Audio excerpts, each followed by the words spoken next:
News, सच जरूरी है। नमस्कार दर्शकों, ये है एमएनएस न्यूज नेटवर्क और आप देख रहे हैं एमएनएस न्यूज टीवी। मैं हूं आपके साथ प्राची। तो आइए देखते हैं आज की कुछ खास खबरें। एक नजर डालते हैं आज की हेडलाइंस की ओर।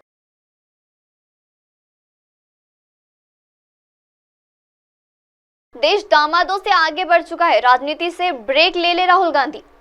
भाजपा ने अपने गले में सांप बांध लिए है, पवन सिंह का बयान। जम्मू कश्मीर को मिलेगा पूर्व राज्य का दर्जा, जल्द होंगे विधानसभा चुनाव। आइए देखते हैं खबरें विस्तार से। देश दामादों से आगे बढ़ चुका है, राजनीति से ब्रेक ले राहुल गांधी। उत्तर प्रदेश में सुल्तानपुर से भारतीय जनता पार्टी बीजेपी के उम्मीदवार मेनका गांधी ने कांग्रेस पार्टी और उनके नेताओं पर खूब तंजा कसा। उन्होंने सोनिया गांधी के दामादों रॉबर्ट वार्डन पर भी निशाना साधा। दरअसल रॉबर्ट वार्डन की अमेठी सीट के कथित दावेदारी की चर्चा चल रही है। खुद वार्ड ने इसको लेकर टिप्पणी की थी। अब मेनका गांधी ने वार्डन टॉवर को लेकर कहा है कि उन्होंने राजनीति का अनुभव नहीं है।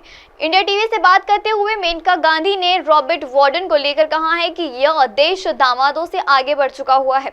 रॉबर्ट वार्डन कांग्रेस महासचिव प्रियंका गांधी वार्डन के पति हैं। मेनका से पूछा गया है कि रॉबर्ट वार्डन अमेठी में चुनाव लड़ते हैं तो कितना मजबूत रहेंगे।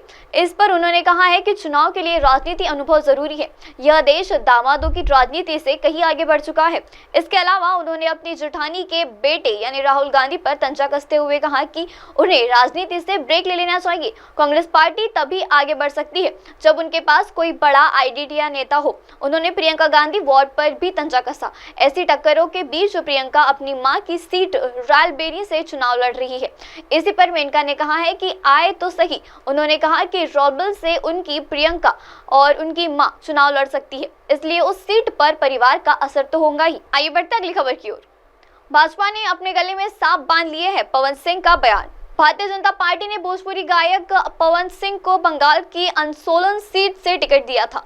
पहले तो उन्हें खुशी मनाई, लेकिन 24 घंटों के बाद की अंसोलन से चुनाव लड़ने से इनकार कर दिया। इनका कारण था यह कि तृणमूल कांग्रेस ने उसके फूट पोच कर भोजपुरी गाने वायरल कर दिए थे, खासकर वे गाने जो बांग्ली औरतों पर गाए हुए थे। उसी तरह से पवन सिंह ने अब बिहार की कराकट सीट से निर्दलीय चुनाव लड़ने का ऐलान करके भाजपा की मुश्किलें बढ़ा दी।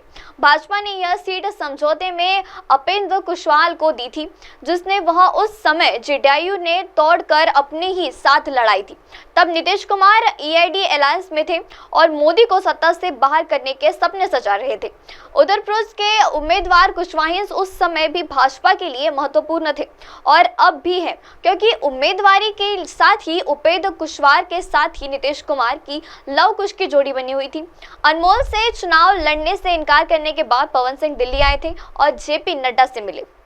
साथ ही साथ उस मीटिंग में पवन सिंह ने बिहार की आरा सीट से चुनाव लड़ने की इच्छा जाहिर की, जबकि भाजपा ने उसके नाम पर विचार करने के बजाय उसे अपनी पुरानी उम्मीदवारी के सिंह को टिका दिया। हालांकि भाजपा का काउंटर करके सिंह से खुशी मनाई जा रही है, क्योंकि यूपीए के कार्यालय में पूर्व सचिव रहते थे, जिन्होंने आतंकवादी का नाम उन्हें अपने साथ जोड़ा था।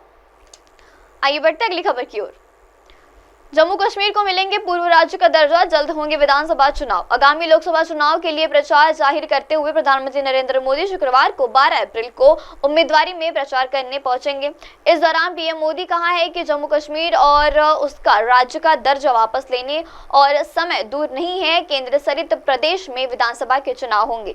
उम्मीदवारी में भारतीय जनता पार्टी ने यह केंद्रीय मंत्री जितेंद्र सिंह को मैदान में उतारा है।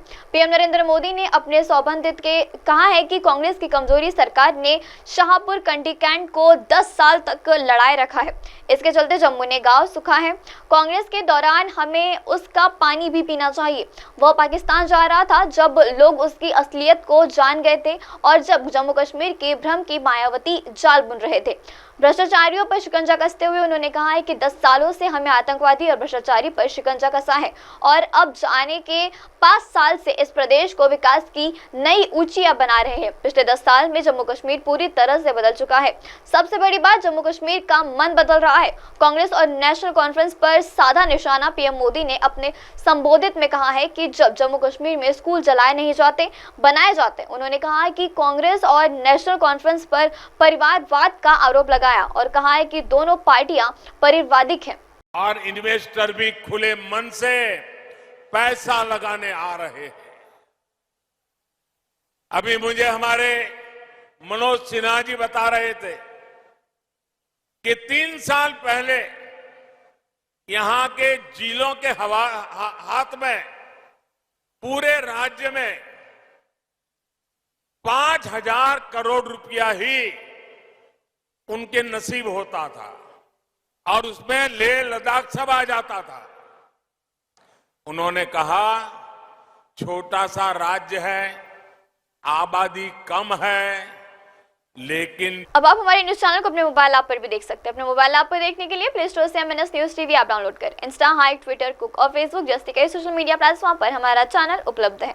आप इसे यूट्यूब पर भी देख सकते हैं, आप इसे यूट्यूब लाइव भी देख सकते हैं www.mnsnewstv.com पर। अब वक्त तो चला देश को ब्रेक का। ब्रेक से लौटने के बाद देखिएगा देश और दुनिया की तमाम बड़ी खबरें। बने रहिए MNS न्यूज टीवी पर। नमस्कार।